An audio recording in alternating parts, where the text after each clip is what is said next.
Hi, and welcome to this quick Datawizz tutorial. Today I want to show you one of the new features that we launched, and that's the ability to train and evaluate vision-capable models, so models capable of multimodal inputs on the Datawizz platform. This is great if you have any use case where you want to extract information from videos or images, and you can use Datawizz to create much smaller specialized models that are going to do this a lot more efficiently, a lot more cost-effectively, and oftentimes more accurately than large generic models from OpenAI, Anthropic, or Gemini. So today we're going to go through the entire process from bringing the data set, fine-tuning the model, and then creating custom evaluators that we can use to evaluate how that model performs and benchmark it against some available large generic models. So without any further ado, let's get started. For this tutorial, I found this really cool data set on Hugging Face. It's called Food 100K. It's basically 100,000 samples of food images. So you can see these are dishes. And then there is some information about them. So things like the dish name, the food type, the ingredients, nutritional profile, and some other information. Now for this, we're not going to deal with all of that. We're just going to simplify it a little bit. We're going to look at the nutritional profile of these dishes, the ingredients, the dish name that we get with this data set.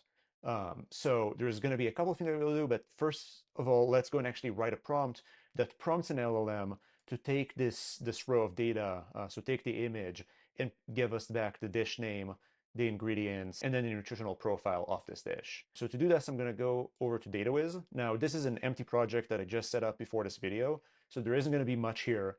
We're first and foremost going to go over to the prompt section and get started by writing a prompt that's going to analyze those pictures. Okay, so we're going to go ahead and click Create Prompt. We'll give this the name Food Identification. Hope I typed this right. Create the prompt. And then here we can start editing it and testing out our prompt.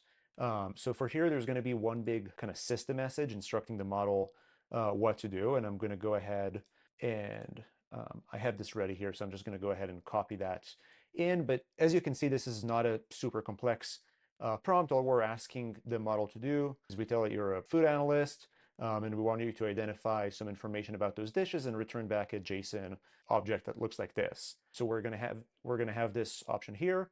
Then we're also going to add a user message where we actually pass the image. And here we're just going to create this as a variable so we can pass different images. So image URL. We're going to paste that here. And the first thing that we can do is actually go ahead and test this. So I can, for now, let's choose an OpenAI model. So we'll just test this with GPT-4.1 mini. I'm going to go ahead and copy one of the URLs from the data set. So I'm just going to grab this here, paste this in here, and then I'm going to go ahead and run this prompt. We can see that it materialized it with our image, seems to be fried chicken. And then we can see the 4.1 output here. So we can see that it actually outputted the JSON in the structure that we asked for, and seems somewhat accurate. So we're going to go ahead and grab that. Now, one thing that I'm obviously going to save the prompt here. One additional thing that I want to do is I'm actually going to go ahead and add an assistant message to the prompt. Now, this is not going to be used, obviously, in an application when we're calling the prompt, but I want to have this baked in here. So as we're loading the data set and as we're evaluating this, we're going to have the baked in system message in those training logs as well. So again, here I actually created this ahead of time, so I'm just going to go ahead and paste in some JSON here. Now this is the structure that we expect back from the model, and you can see it's the same structure that the assistant here followed. But you'll see as we import the data set into Datawizz, we'll actually use this prompt to turn the data set into a set of LLM inputs and outputs, which we're going to use for training and evaluation. So it will be useful to have this here so we actually have the outputs as well. You can see that all the additional variables are now part of this prompt. So I'm going to go ahead and save this. And now we can go ahead and actually bring that data into Datawizz so we can start using it to train and evaluate some models. So I'm going to go ahead and go back to Hugging Face here, go over to the file section. And I can see here that this is nicely formatted as a CSV file, so this is super easy. Just going to go ahead and download this file to my computer. And if I open it up here, I can see that we have all the data here. So we have the image URLs, we have the dish names, the ingredients in the dishes, the portion sizes, nutritional profile, and all the other columns. Now, one extra step I'm going to do here, uploading, training, and evaluating on so much data, this is 100,000 samples, is just going to take a few hours. I want to keep this video short. So I'm going to do a little shortcut here, and I'm just going to get the first 1,000 samples from this data set. So I'm just using a simple head command to get the first 1,001 rows from the data set. So now I have a new, much smaller file that we're going to be able to use to actually go and bring into Datawizz. And it's going to be the same format. So I'm going to go back into Datawizz here. I'll go into the dataset section, and I'm going to click Create Dataset. I'll call this Food 1K. I'm going to create this dataset. And then inside the dataset, I'm going to import CSV. So I'm going to go ahead and choose that CSV, the truncated version we just created. Now, because it's going to have columns, so remember the CSV is going to have these columns that we kind of saw here, we need to materialize it into a set of LM inputs and outputs. So to do that, we can use a prompt, and you can see the kind of sample rows here. I'm going to use the prompt that we created, the default version. I can see that it's valid, so it's actually going to go ahead and turn the raw data into a set of input messages and output messages that we can use to train and evaluate LLMs, and it's going to just follow the prompt template that we created. So now that I have this set up and I can see here for a few samples that everything seems to be in order, I'm going to go ahead and click import. This is going to take a couple of seconds just to upload this into Datawizz. And now I can see that we have all the data imported in the system. We have 1,000 rows as we expected. We're using the smaller version. Now, one additional step I'm going to do here is I'm going to go ahead and create a split. What this is going to let me do is reserve some rows on the side that we're not going to actually go and use for training, but we're going to use them to test and evaluate the model later. I want to do this now so that we don't actually show the model during training the same samples we're going to train it on, right? So I'm going to go ahead, I want to reserve about 100, so 10% of the rows. I'll call this the test split, and I'm going to create the split here. This created, we can now see that we only have 900 items in our training set. And if I go back to the dataset section, I can see that there is another dataset called test, which we're not going to use for training. We're going to keep it on the side to use for testing and benchmarking the models later. So now that we have this ready, I'm going to go ahead and actually train the model with this data. So to do that, I'm going to go ahead to the model section, and I'm going to click Create New Model. I'll give it the name Food Identification Model. We're going to go ahead and use the Gemma free 4 billion instruction tuned model. It's a vision capable model. It has enough context, and 4 billion parameters is probably going to be more than enough for a simple task like this.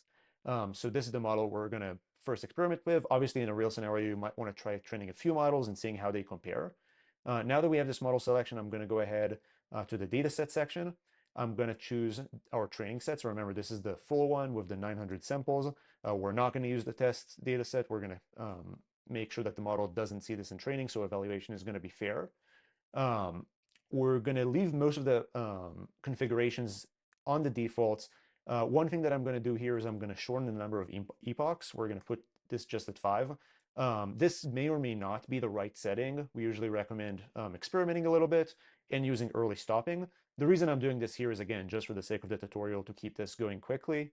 We're going to leave all the rest of the parameters on the default, and I'm going to tell it to train vision models. So this is just a setting that tells it to actually use the image and code them and send them to the model for training and actually training the vision layers of the model as well.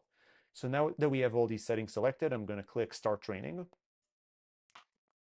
What this is going to do behind the scenes is it's going to spin up a machine with GPUs connected to it and start training the model.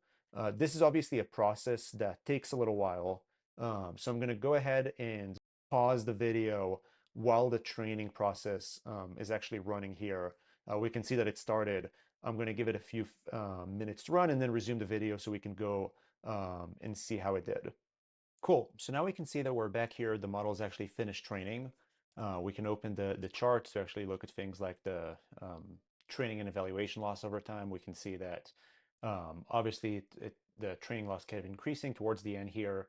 Evaluation loss actually started increasing, so the trainer actually smartly ended the training early because it saw that we're actually starting to overfit to the data. We can look at all the training logs and things like that. But most interestingly, let's start actually using this model and seeing how it compares versus much larger and more expensive models. So this is our kind of private specialized model specifically trained to identify food information from pictures. So I can now go ahead and deploy this model. I'm going to go ahead and click deploy. we're going to deploy this to Datawizz serverless. Now, obviously, if you have other providers configured here, like Fireworks AI together, your AWS, GCP, or Azure accounts are connected, you can deploy that model directly from there just as easily. But Datawizz serverless is just built in and easy to get started with, so I'm going to go ahead and click deploy. And now this model should be available for us to start running inference on. Let's start by running a couple of manual tests. So to do that, I'm going to go ahead and go to the provider section. I can see here that I have the Datawizz serverless provider, and I indeed have the model that we just trained. I also have the OpenAI model, so I'm going to go ahead and take GPT-4.1 and GPT-4.1 mini. And what I want to do here is just manually compare them. So send the same request to all three and see how they compare, just to validate that our model, at least visually, seems to be working fine. Now, I can obviously go ahead and type the prompt here, so I can go and manually add the system prompt and then add the user message and add the image and run this manually. But we also make it much easier to actually do this by using our existing saved prompt. So I can actually go here to view my data sets. And if you remember, we did create this test data set that we have on the side. So these are a bunch of examples that the model didn't actually see during training. So I can just go and take one of them. It will automatically load all the system prompt here for me and actually provide the picture as well. And then I can just click run to simultaneously send it to all three models.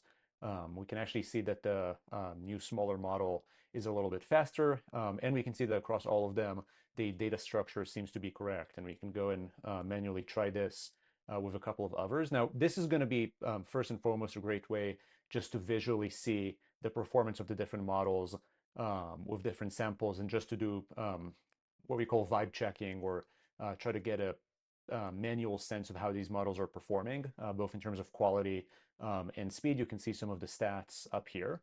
But obviously, if we want to go and actually validate this model and actually run some benchmarking, we want to do some more automated or more scalable evaluations.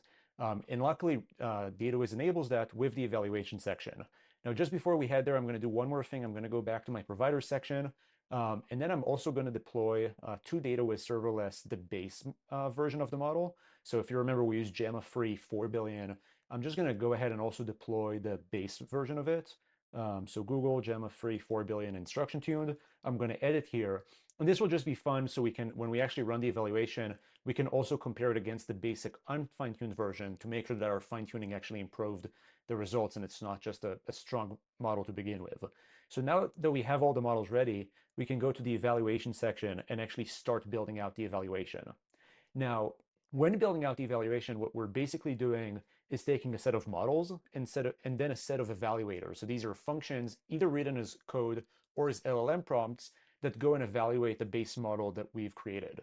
Now, Datawizz comes in with a bunch of built-in evaluators. So you can see things like just basic string comparisons, JSON comparisons, and then some other more complex metrics that are used to evaluate LLM models in different scenarios.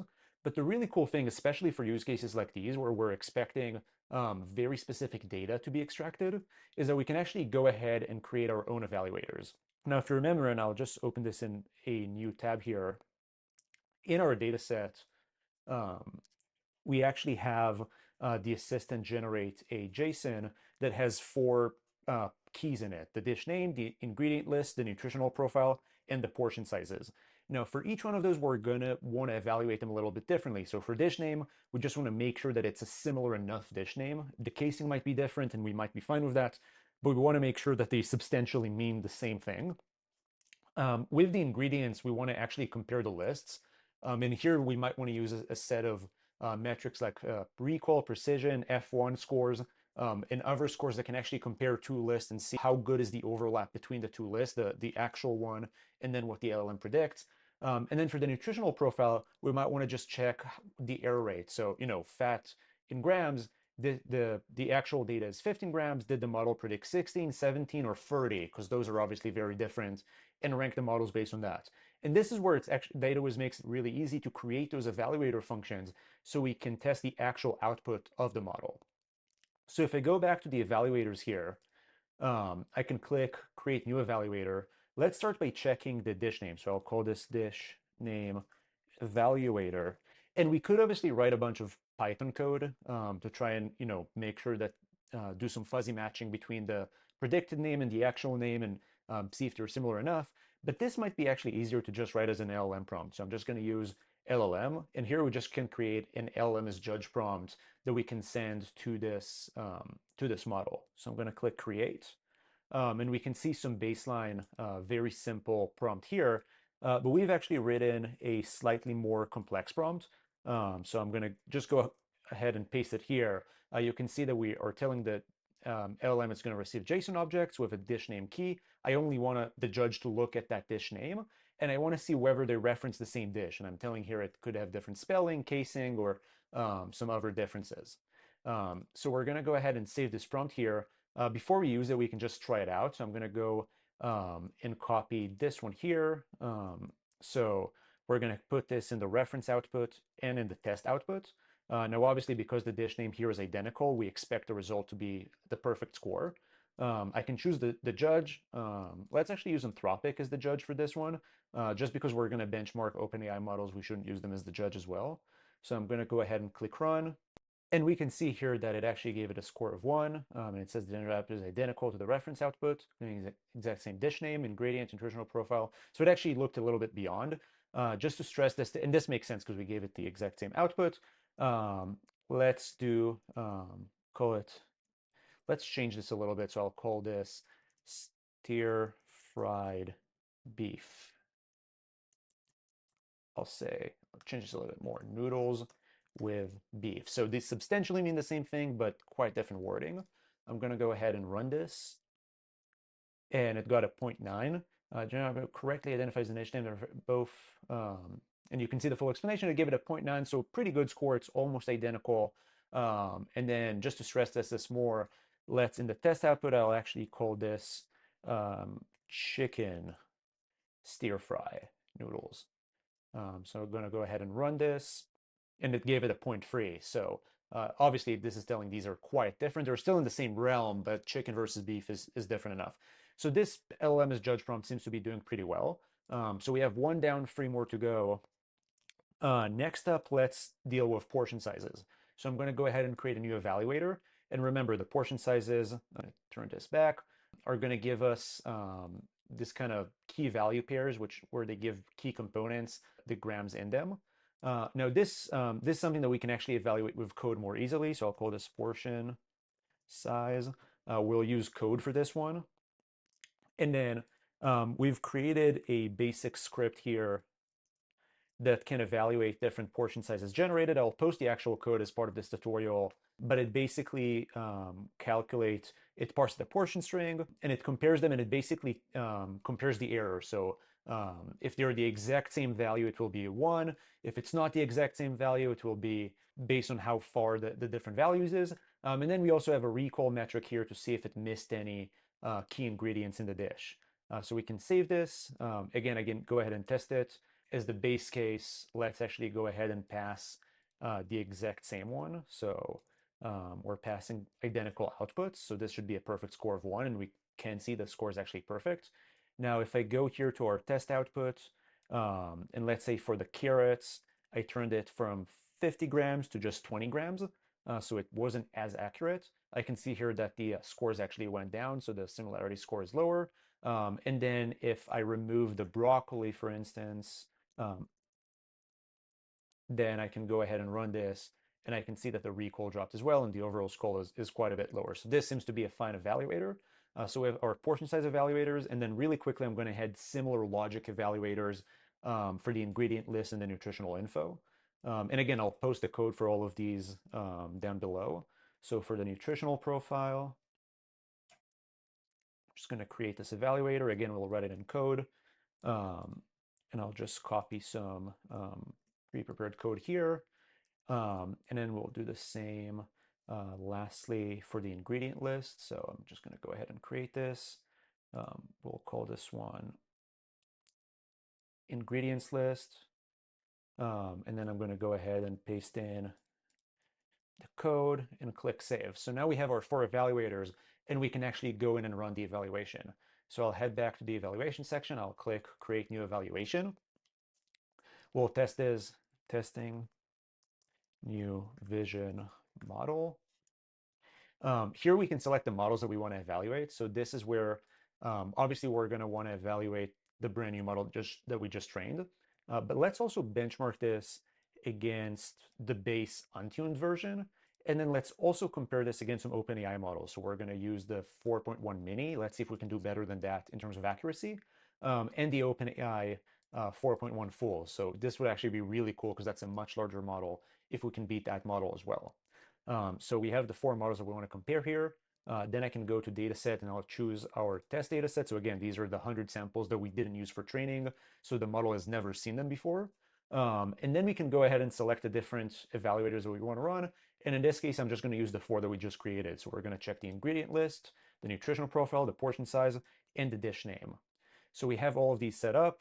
For the LLM as judge, again, let's use Anthropic just to make sure that we're using a model that we're not also evaluating. So kind of separation of concerns. And we're not going to pass the maximum samples. We can just use all 100 that we've created. So I can click Start Evaluation. And this will start running in the second. Obviously, this is going to take a little while because it's going to have to run all 100 samples against all four different models. So I'm going to, again, pause the video here and come back when we have some data. Cool, so now we're back here. A few minutes later, we can see that the evaluation is completed. You can, down here, actually see all the individual rows that have been evaluated, so all 100 of them. And then for each one, you can see the output from the different models, and then the actual evaluation results for those outputs for all the different tests that we run. You can even open these to view these in more detail, so you can see the original kind of log output, and then the responses from all the different models that we ran this with. Up here above, you can actually see the aggregate results. So we can actually see the four different evaluators that we ran, the portion size, the nutritional profile, dish name, and ingredient list. And we can actually see the results from them. So for instance, within the ingredient list, you can see that across basically every metric, so you have the four metrics here, this is basically comparing overlap between the two lists. So we use F1, Jacquard, precision, and recall, and across all of them. So if I actually put this in a table, if I sort by F1, our new fine-tuned model was the best, by Jacquard, by precision, and similarly by recall. Across all of these metrics, the Datawizz trained food identification model performed the best. If we look at the portion sizes, the result is quite similar.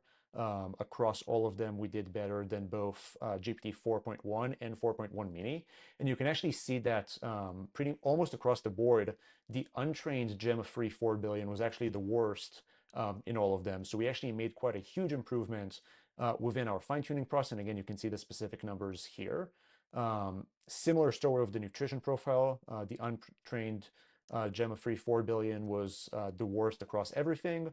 But then Datawizz did on par or even slightly better than the OpenAI models, and a similar story with the dish name, where you can actually see that Datawizz did by far the best, better than all the other models, and the untrained model actually didn't do as bad here. It's really 4.1 that did really bad. 4.1 mini did a little better, and our model did by far the best in this benchmark. So it seems that we've trained a model that is not only going to be a lot more cheap to run, but is also a lot more accurate. And if we actually look here at the performance metrics and look at the latency, we can see that the latency of running this model, and this is just a product of how much smaller it is significantly lower. And this is just average time per request in the test set. It's significantly lower GPT 4.1 mini and about half that of GPT 4.1, the full model. So we're not only doing better in terms of accuracy, we're also a lot cheaper and faster to run. So this seems like by far a better specialized models than any off-the-shelf generic LM that we can use. So with that in mind, we might want to actually go and deploy that into our application, and Datawizz makes that super easy as well. So I can go ahead to my endpoint section, create a new endpoint. I can call that endpoint food identification, and create it. In that, we're going to add our new model as an upstream. So I'm going to connect this to Datawizz for identification model, and I'm going to give this a weight of 2, let's say. And then once you've connected this, calling this model from your application can be as simple as just replacing, still using the OpenAI SDK, but replacing the API key and base URL and putting food identification, so that's that name of the endpoint that we created, as the model name. And then Datawizz will automatically route this to our new model. You can also connect this to the prompt, so I can actually allow Or by default, we allow all prompts. So then instead of actually sending over the full request, you can just specify the prompt ID, which is again, food identification, and then send over the variables. Then this will automatically use the prompt that we created and send that to the LLM. So this is the quick summary of how Datawizz makes it super easy to bring in the data, train a model with vision and images built in, evaluate it, and then if once we actually see that it's much better, deploy that model into production. So super excited about this new feature and can't wait to see what everybody builds with new vision, specialized models built on top of Datawizz.